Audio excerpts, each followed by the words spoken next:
people out there in YouTube land. My name is Mario Salcido, and this is my lovely fiance, Celeste Williams. Hello. And we're going to be reviewing a very popular 80s cult classic produced by New World Pictures by the name of Forbidden World, aka Mutant. And 1982. yeah, it was produced in 1982. Yeah. Thank you for throwing that in there.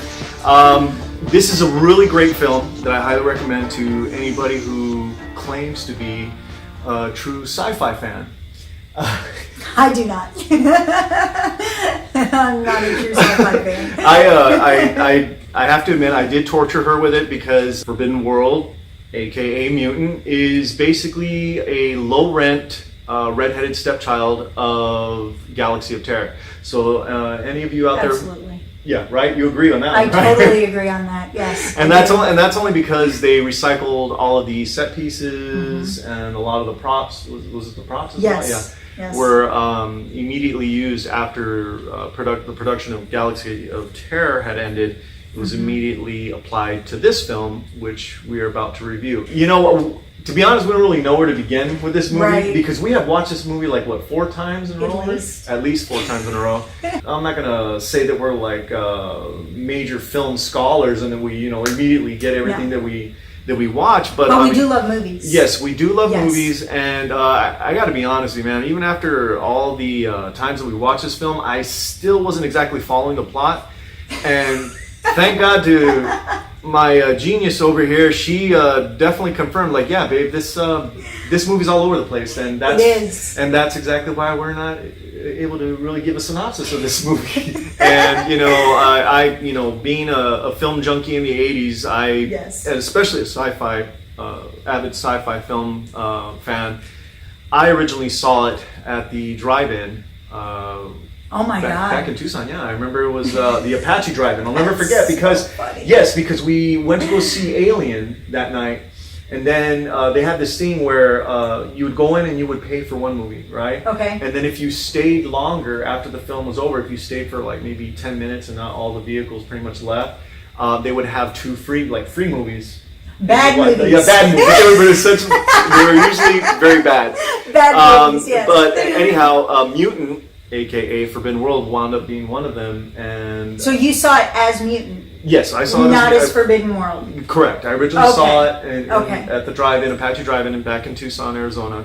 It's more emotional when we see things as a kid. Correct. So going back as an adult, I didn't see it as a kid. So seeing it now, I look at it through all the knowledge that I have of film. With the mature mindset. If you want to call it that. Right, but right. It's definitely with a different eye. Mm-hmm. If I had seen it as a kid, my dad loved sci-fi, probably as much as you do. Mm-hmm. And I did not. I liked Star Wars, Star Trek. That's about it. What is your take on this movie as a kid? Okay, my honest take of this movie, my synopsis, is this intergalactic space marshal, is awakened from his deep cryosleep by this it's a robot, but he's kind of like stormtrooper. Child robot. He's like a cross between a Cylon, because he sounds like a Cylon, but he looks kind of like a gray stormtrooper. He's like Twiggy. Yeah, kind of like. He's like a gray Twiggy. No, not really a Twiggy. That's what he reminded me of when I saw the digital voice. Right. He reminded me of Twiggy. Well, but he's awfully big to be Twiggy. But anyhow, yeah, I see. I can see where you kind of a bigger Twiggy. He's a bigger Twiggy. But Twiggy. But it's still it looks like a teen dressed up in that suit, doesn't it? It does, like a kid. Okay. Yeah. Anyhow, okay, so Twiggy. So this intergalactic space marshal is awakened from his deep cryosleep. Yes. And he's being told by this Twiggy-looking robot that his orders have changed, and now they're both being ordered to go to planet Exarbia. Okay, but it's spelled Xarbia. So it looks like it says Zarbia, but anyhow, everybody in the film pronounces it as Exarbia. Okay, so please forgive. Just dumb. The misspelling. She was saying that. I am a Nazi when it comes to verbiage. Yep, she was saying that in the entire film. It was driving me nuts. Yes. But anyhow, look. Okay, intergalactic space marshal, awakened from his deep cryosleep, Yes. All of a sudden he's told that his orders have changed. Does that sound familiar? Yes, because that was ripped directly from the Alien script of the first movie, Alien, by another director, Ridley Scott, whom I... Well, but explain why. Well, explain the connection to Aliens and... Well, actually, I don't know if a whole lot of people know about this, but James Cameron worked on Galaxy of Terror. Yes. He used to work with Roger Corman before he became the famous James Cameron. Before he did Aliens. Right. And Terminator. Yeah, exactly. As have a lot of celebrities, a lot of actors and producers and visual effects people, special effects people, all started with Roger Corman. He, that's why I love and admire the guy so much, because he helped start a lot of people's careers. But anyhow, back to the story. So this space ranger is awakened from his deep cryosleep. He's told that his orders have changed, and now they have to go to this distant planet. It's like a desert planet, Exarvia. And the reason for that is because there was some kind of security breach at this high security laboratory on this planet Exarvia, and a mutant creature has escaped, and now Intergalactic Space Marshal Mike Kobe has been tasked with the mission of capturing this creature or killing it. Yes. Yeah, the way of saving them. Actually, he has to save the people in the lab and kill this creature, right? Yes. Yeah, well, that's basically what we've surmised. That's what he's supposed to do, yes. That's basically what we've surmised from this. Yes. Just watching the film, this is our summary, okay? So anyhow, they go to this, planet Exarvia, and, as the viewer is instantly treated with a booty shot of this really hot blonde walking down a hallway of food trays that are glued up on the walls. And whoever has the foot fetish and the clear 80s shoes, yes, you get a great shot of those. Right. Yeah. So very 80s. Yeah. Very 80s. It's flat-butted white girl and everything. Right. So anyhow, shot automatically opens with this, sexy woman walking down the hall, and the space marshal shows up. He's like, "Hey, here I am. I've got my blaster and I'm ready to kill something." Yes. And I gotta say that I love this film and everything, but I got to tell you, man, they really dissed on that robot Sam. You know what I mean? Yeah. Like, they didn't really give him a chance to say anything. Right. It's like, as soon as the robot delivers a line, he's like, shut him up. He turns him off. Right. It's like, dude, that's like one of the coolest elements of this movie. Why are you going to shut the robot up? You know what I mean? Yeah, I didn't get that. I didn't understand that. But there's a lot that they did that I didn't understand, but I enjoyed it. Right. I did. I enjoyed it. I love cheesy, as we do. Yes. We love very cheesy, pour the ooze, Exactly. We love cheesy films. So we already watched this just you and I watched it 4 times. And those are the only 4 times that I've seen this movie. So 3 times under Forbidden Planet and now 1 time under Mutant. And it was good. All right. But very different. People that have not actually seen this movie that either weren't born yet, right? Because there's a lot of them still out there that haven't seen this movie. There's a whole new generation, dude. There is, and there's a lot of what I also noticed. There are no reviews out there about this movie. There's hardly any. I mean, I've scoured the internet. I have too, and I know there's written reviews like what I used to do. There's written reviews, and they're very brief, and they're very negative, and. Which I feel is a crime in itself, because this truly is a great movie. Right. I mean, I agree. We're not gonna bullshit people about that. I mean, this is a great movie. It is fun to watch. If you enjoy sci-fi, yes. If you are a fan of the actors that are in this film, we've got Jesse Vint. We've got the woman from V, who was in the '80s. Not the was it 2000? Not the remake. Not the remake. The original V. Visitors television series. She was in that. Hot blonde. The hot blonde. She is in this. And she gets naked. Yes. A lot. Yes. there is some nakedness in this movie. There is. So a lot of nakedness. So if you have anything against nakedness, you probably won't want to watch this, because there's a lot of naked going on. Right. Yeah. And girl on girl naked too. That's true. They need to know that. We're jumping. I know. I'm just saying. There's so much to talk about with this movie because it's so discombobulated. Right. It's hard to not. Okay, so anyhow, space marshal. Yes. Is it Mike Colby or did I get that It wrong? is Mike Colby. Mike Colby Cheese is he arrives at this high security laboratory. Isn't that what they said? Yes. It is. It's a high security laboratory. So he arrives there. You know, he's greeted by all these bioengineer people who are like telling him about this great discovery that they made about this metamorph. No, actually, they refer to it as a metamorph. Yes. And to be honest with you, it kind of seems like a lot of scientific It's psychobabble. 80s BS. Yeah, 80s BS. It's what it is. It's 80s BS. Just go with that. Right, That's right. What it is. Just own it. It's so okay. if you really are into like bioengineering or whatever, you just got to kind of just and you know suspend all this anything stuff. about biology, don't. Forget about it. Yeah, Just yeah. let it go. Yeah, exactly. So, he's talking to all these bioengineers, and they're like, "Oh my God, we made this major discovery, and blah blah blah." Yes. It's about this metamorph that we've developed that is able to break down the human body into a simple protein and everything, and it's like Whatever. it's really cool. And so he's walking around, the base, and of course there's two hot chicks that are flirting with him, and Because their options are limited. right. They're very limited. I mean, what's a guy to do, right? I mean, he is the hero Yes. of the story. He's in this laboratory with a bunch of dead rabbits and everything. A lot of dead animals. A lot of dead animals. Yeah. Real dead animals, by the way. So Real. It's and gross. It's gross. So they're being menaced by this metamorph, okay? And it's really cool because they go around the station, intergalactic station, trying to hunt this thing down. And then when you finally see the monster, it's the craziest thing because it's just like this giant, lazy-looking spider alien with an alien head. That can't be bothered to actually move Exactly. It's just sitting there like... and to attack. It's so lazy. Right. The actress, what's her name? The brunette? I don't remember her name. I don't remember her name either. We should probably... She quit acting. Anyhow, there's a point in the film. It's absolutely hilarious because like every time she sees the creature on screen, she's like, ah! Ah! Ah! And then when the guys out, the guys that are like actually shooting at the creature or whatever, they're like, oh my God, did you see it? She's like, yeah. I saw it. I saw it. There's a lot of little things. Yeah, there's a lot of little things The going on. glow stick.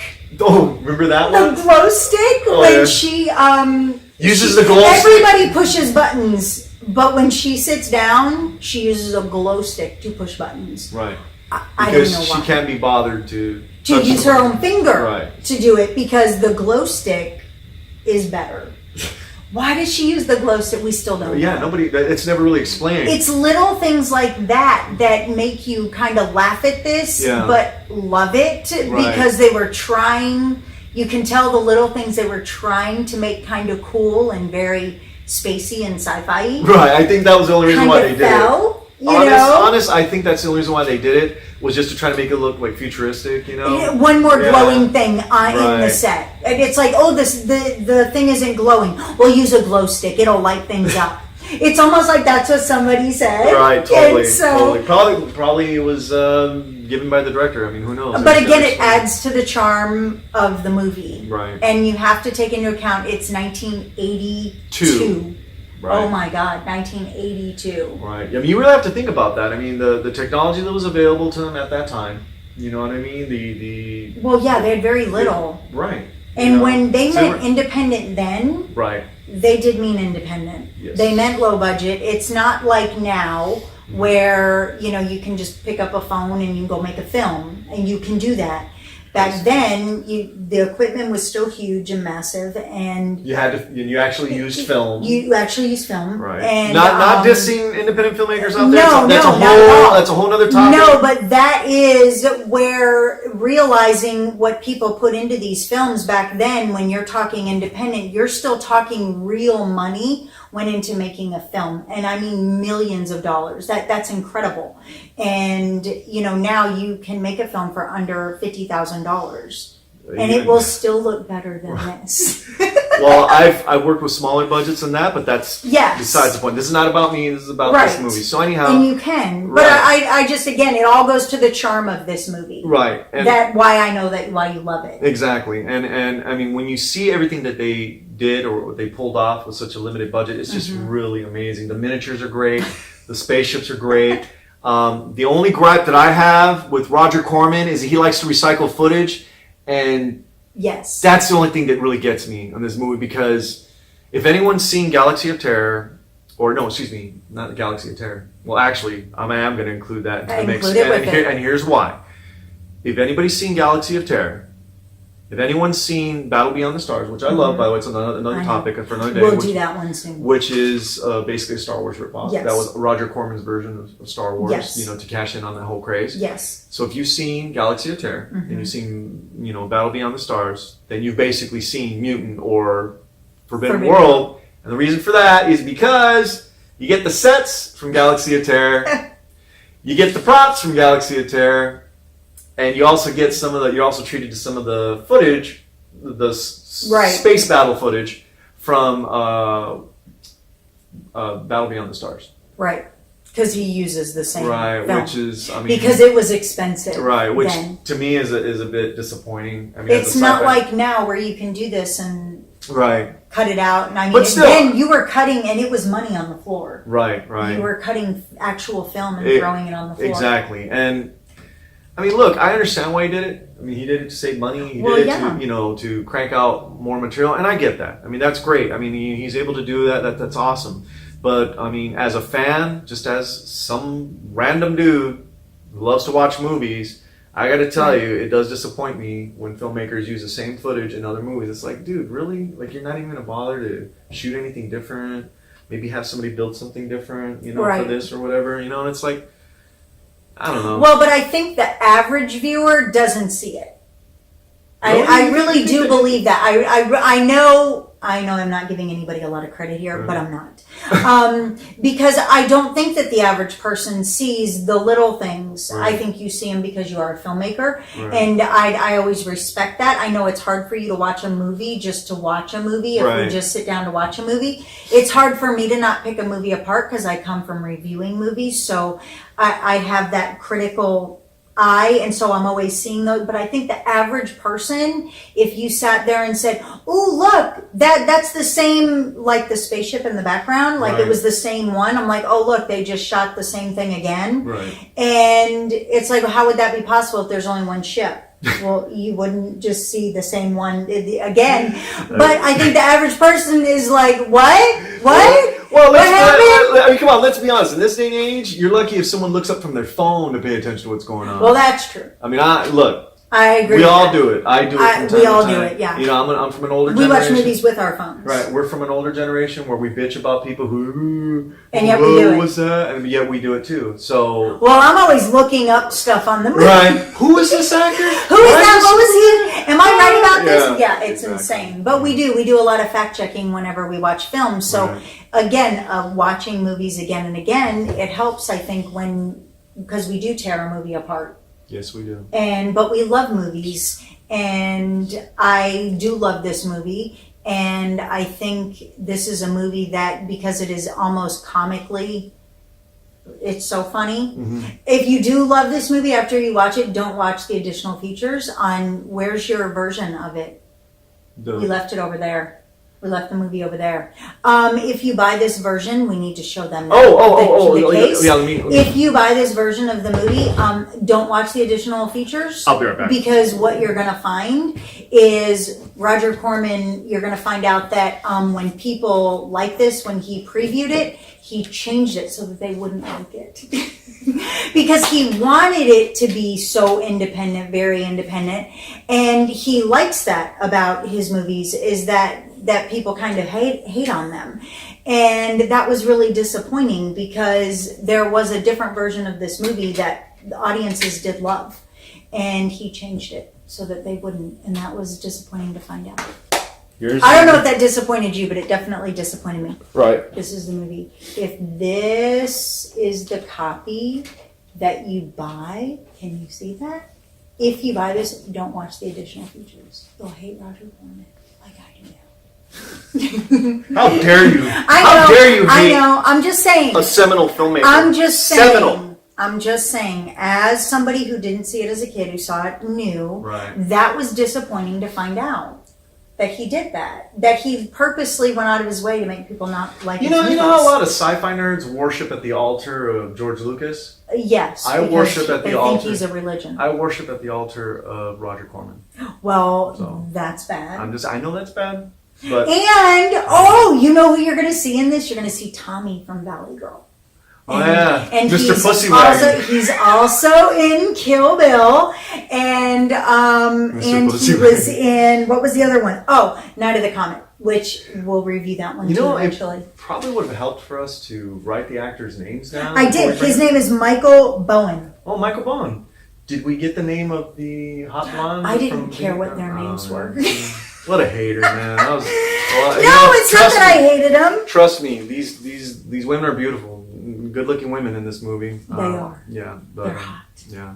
Yeah, But I mean, but now they're that's old. neither here nor there. I mean, it doesn't really matter, right? I mean, you watch it for the sci-fi, for the monster. No, they watch it for the Look, TNA. I watched. Look, the reason If why. they're young watching this, they're going to go, oh, Mom, go get me this movie. Right. Because there's a lot of TNA in it. No, they're not going to say that. But Yeah. in their head, they're thinking, there's TNA in this. Look. I must see it. The main reason why, the only real reason as to why I love this movie is because it has it all. It's got spaceship battles, it's got monsters, it's got aliens, it's got blood and guts. Really cool special effects, And by the naked way. chicks. Well, naked chicks, yeah, I guess you throw that in. But I mean, you want to see a Well, if you want someone younger to watch it from the newer generations, then well, yeah, naked that's true, that's true. girls. But the best Right. part is you got an alien going around munching people. I mean, sure, he's fat and lazy looking, but it's pretty cool. they changed the artwork to, that's not what he looks like at all. Oh no, well no, because if they were to show what he really looked like, well, you see, check this out. Just off of alien. If you look at the cover, Just know that. when you open it up, the inside, Ooh, see, it's got the artwork of the later release when they Yeah. renamed it as Forbidden World. But if you look at the original cover, the artwork from the original release, alien. mutant. Looks just like Alien, but it's not Alien. Yep. It's mutant, or as they say in German, mutant. We call it mutant, but apparently it was really big in Germany for a while. And when I was watching the German trailers, like mutant and whatever the hell else they say, because I don't understand German. But anyhow, It's a great movie. It's a great film. is. I know we probably babbled an awful lot. We It's really okay didn't because you're going to edit all that out. I guess, yeah. Somehow. That was what we wanted to do, though. I gotta make sense out of all this. You can. I know. It's going to happen. But anyhow, yeah, this is a great sci-fi film. I It highly is. recommend it. We both highly recommend it Yes. to anyone who's into sci-fi, and or if you're just a fan of Roger Corman in general. I mean, it's also if you're a filmmaker, it's also a good way to watch a movie and get a few ideas as to what not to do, but also get a few ideas as to what you can do Yes. with a limited budget. So that's, I mean, there's good and bad. There's both good and bad that you get from these movies, and but for me, it's all good. I mean, I love Roger Corman, so I take the good with the bad, and I already know what I'm getting when I watch a Roger Corman film. So that's why. Well, it's like watching Full Moon. When Exactly. you see Full Charles Moon, Band is another perfect Charles example. Band, when you see Full Moon, you're like, oh, this is going to be bad. I'm going to love this so much. Like, you know it's going to be bad, but that's the great thing about it is, you know, seriously, subspecies, transfers, you know, I mean, the list goes on and on, you know, the puppet masters. I mean, it goes constantly, you know, he's the exact same way. Did I tell you that I met Jackie Earl Haley at of all You places? did. You have a picture of Right. him. Of all places, I met him at the train station in San Antonio. Yes. I was getting ready to hop on the train back home, and I ran into him, and I was like, "Oh my god!" He kind of got startled when I walked up because I Right. probably should have been more, you know, A little less aggressive. Yeah, like, I was like, oh my God, do you know who you are? I was like- yeah, I know who I am. Who are you? And he was just kind of like, and I go, "Excuse me, sir." I go, "You Jackie Earl Haley?" He's like, "Oh, as a matter of fact, I am." Like he kind of like when Like, he realized. why, yes, I am him. When he realized that I wasn't some weirdo, you know, he kind of chilled out a little bit. And then I told him, I said, "Dude," I said, "you know, I totally loved you in Dawn Man." And he's like, "Oh my god!" Dawn Yeah, Man. like you could tell, like from the expression in his face, that he completely forgot he was in that movie. 'Cause it was from That's like I awesome. pulled one from like way back, like at the beginning of his career, pretty much. Dawn Man. Yeah, I mean that movie's great. I love that movie. You gotta love that movie. So if Charles Band is watching this, I want that little ship that was in that movie. Please let me have it, please. No. I want the ship. You had to pay for it. Well, I'll pay for They it. sell it. But I want it. You want it.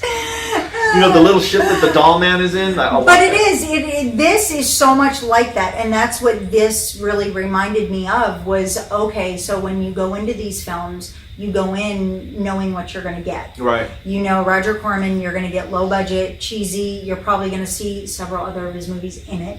And like the button clicking, like click, click, click, click, click, click, click, click, click, click, click. They hit those clickers like a lot, like switch, constant clicking, a lot of clicking goes on. That must have really bothered You, oh my God. Well, the only reason why it bothered me is because they did that in Galaxy of Terror. It was the click, click, and there were like 4 of them doing it. Well, It was constant clicking. Freddy Krueger was clicking in that. Well, you know, when you think about it, that's true. Robert Englund was in that. I love it. Yes. But anyhow, when you think about it, they probably had to do that because they knew they weren't going to have any Foley sound effects. Well, that's just or it. ADR or whatever. It all goes back to it's the 80s. Right. You know, everything is practical effects. Everything, which we didn't even get to talk about that with Right.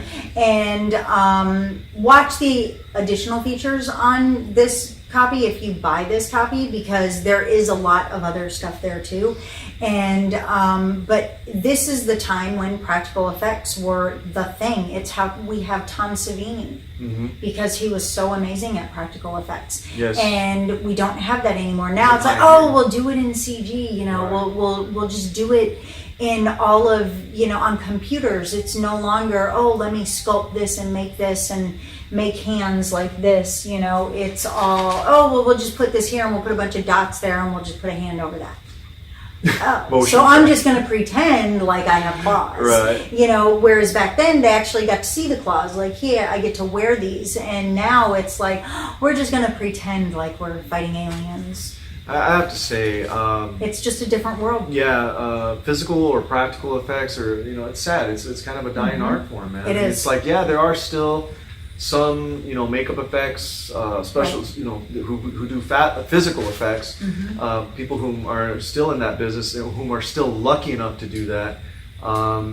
It's a dying art form. Everyone will tell you. Everyone who's involved in it, it's just Too much time. there's just it sucks. And it's expensive. And I wish that wasn't the case. I wish more companies would use more practical effects, Yeah. and of course use the CG, because there's always. CG is great, especially when it's done right. Right. But I'm of the mindset, I'm in the camp of like where I'd rather see bad physical or practical effects than a bad CG model. I'm just that's just me. Maybe it's because of the era Right. I grew up in, the 80s. Right. But to me, I'd rather see some kind of weird-looking latex puppet going menacing people than some weird CG character that Right. clearly isn't really there.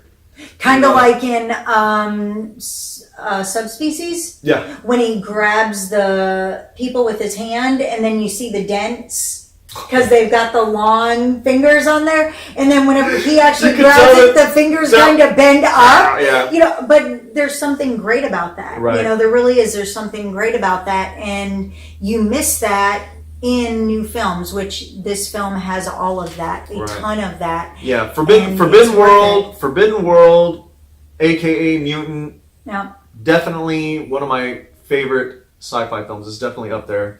I rank very highly in my mind, in my little brain. But yeah, this is definitely an exciting film to watch. It's got everything. It's got it's got the action. It's got the monster menacing all the people in the space station. It's got sex. It's got bad 80s hair. It's got people getting munched, which is always cool to see. It's great, Right. great gore effects and everything. Especially like when the simplified protein Yes.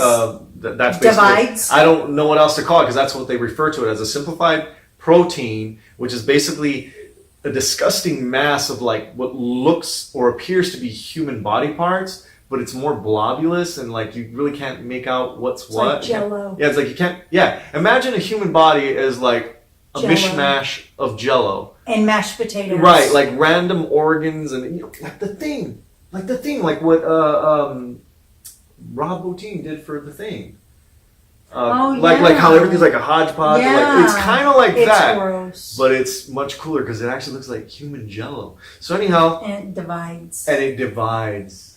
It divides. Well, you need to see the movie to understand why it divides. And they just watch it. Oh, we forgot to mention the crazy scientist guy. He's like, smoking throughout the whole movie. He's coughing and gagging, and he's Yes. like really intense, explaining how He is crazy. the humans are being broken down to just simplified protein, and you just don't understand all this scientific crap I'm throwing at you. His name is Fox Harris. Fox Harris. And he's insane. Yes, and he's awesome. He's a crazy scientist. Unfortunately, he passed away several years ago from cancer, right? From cancer. Yeah. But, Yes, he did. Yeah, he did a fantastic job in this movie, so that definitely... And he was dying of cancer in the character, which is weird, because in the real world, he died of cancer. Kind of like a weird foreshadowing in a way, unfortunately. It was very weird. Yeah. And 5 years or 6 years later, he died. Right. After this was made. It's sad, man. Yes. So anyhow, I guess that pretty much concludes our review, does it? I mean, do you have anything else you want to add to this, or? It's great 80s. I mean, it really is. It's the epitome of 80s sci-fi. Right. It's cheesy. It's horrible dialogue. It's, but it's fun. If you go into it thinking that you're going to see aliens or Alien or anything that raised the bar for sci-fi, or has really high production they value. really did. They raised the bar for sci-fi. I Yeah. mean, you have to give James Cameron that he raised that bar with sci-fi, and it brought a lot of other people into sci-fi that normally wouldn't care about sci-fi. Right. And because it was literally Star Trek, Star Wars. This is That true. literally For was years. all that we had back then. That's kind of still the way it is today, and it's really sad because all Well, people yeah. ever talk about or care about is Star Trek or Star Wars, and I'm like, Right, and then really? they compare anything that you do with sci-fi. Oh, that's like Star Trek. Oh, Yeah. that's like Star Wars. Because they're the first. Right. And So it's like- everything is going to be some kind of derivative of them. And But let's face it, everything, I don't care what genre it is, everything's derivative of something else. It You know? is. So if you think that somehow someone's going to come around and come up with a completely unique concept that's never been done, or go or into part of it hasn't been done. right, or somehow venture to some new territory, Right. that's just not going to happen. It's That's just not not reality. there. There's Yeah. too much that, the old Shakespearean quote, there's nothing new under the sun. Right. Yeah, I mean, it's true. Because it's all been done. Exactly. You have to put it in that context. You can't compare it to, a big budget film, and you can't compare it to the stuff in sci-fi that we see now because the standards are way higher. Right. And this is the kind of movie now that would go on a Z list if you tried to make a movie like this now. I'd also like to add, too, that if you see this film for the first time, I highly recommend, if you can get this, buy it for the Forbidden World title. But I highly recommend the very first time you watch this movie, watch it in its original form when it was released as Mutant.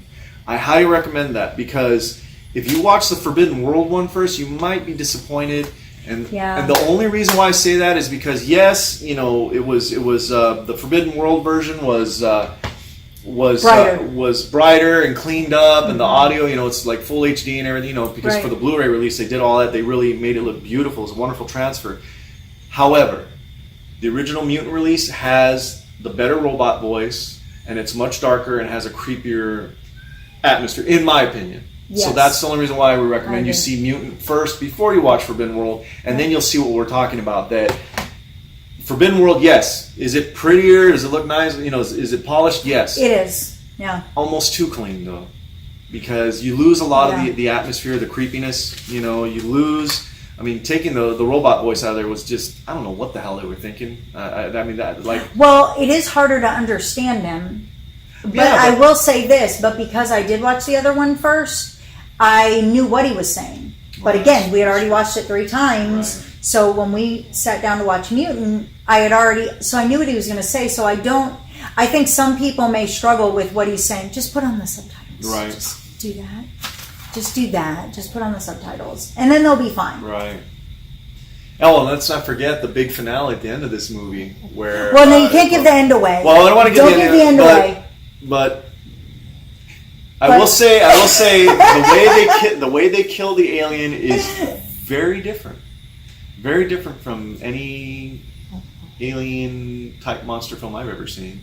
I mean, I don't think I've seen anyone do that yet. Have they? I don't think so. Has that happened since? You need to see this movie for that death scene alone. For the end. For the end alone. Yeah, I mean, if nothing else, to at least see great. the crazy scientist and the gore, The man. tumor that they rip out. The gore. Great. The dividing of the simplified proteins. No, what's great is when they just talk about it and they're like, oh, look, it's dividing. Right? They're like, oh, you know what, let's watch. You know what I love? You know what I love? So great. You know what I love is how everybody's just like kind of chilling, looking at these blob, like these all blobs, over the masses. ground that are dividing. And there's this one kick-ass looking skull that's like got an eye, like sticking out, like looking around, like looks like something out of Night of the Living Dead, one of your kind of movies. And it's totally freaky looking. And I'm like, you know what? I don't think I'd be able to sit there and just watch a human head looking around like that in some kind of like blobulous like, mass of something that I don't understand, and just be like, oh yeah, you know, that's totally. There's a lot of screaming in this. Right? The brunette screams a lot. I mean, somehow I would imagine if you saw something like that, and it was the first time you saw that, you wouldn't just be casual about. No, you'd be kind of freaked out. You'd be afraid about what the hell is that? Like, why is it moving like that? You know, I'd be asking a lot of questions, not smoking a cigarette, be like, oh yeah, it's dividing. It's turning into a simplified protein. Oh yeah, let's walk over it and step over it and walk around Right, it. let's shoot it with a laser. And what's great is when he first comes in the room and he's shooting at it, and she's like, what are you doing? He shakes it and you can hear that it's a toy. Like you really? hear, I don't remember that part. You gotta watch it. You can hear it rattle. It's like it rattles like a toy. That's and funny. It's so hilarious. Like I said, there's little things like that I think a lot of people miss. Right. And but it's awesome. It really is. I enjoyed it. I really did. I enjoyed this movie a lot. So don't forget to see Forbidden World, people, a.k.a. Yes. Mutant, by New World Pictures, produced by Roger Corman, circa 1982. I'm Mario. I'm Celeste. This is Celeste. That's me. That concludes our review. Yes. Go ahead and tell them the details, babe. Leave your comments below because we love comments, and subscribe. Hit the the notification bell. There's a bell now. There's a notification bell now. I didn't know this about YouTube, but there's a little bell there. Click the bell and subscribe and leave your comments below, and we will add in new links to other reviews and to the podcast and everything else that we have that you can go to. Let us know what you'd like to see. Yep. And we'll see anything. And we love comments, even if they're negative. If you just want to tell us that we suck, that's fine. We're okay with we that. got thick skin, man. We're 80s kids. We can take it. That's right. I've been kicked in the nuts many times from my work, so... They have no idea how much we can take it. I can scroll past a bad comment. But it's okay, you guys. Leave your comments below. Thank you for watching. Bye-bye, people of the internet. Bye. We'll see you on the next one.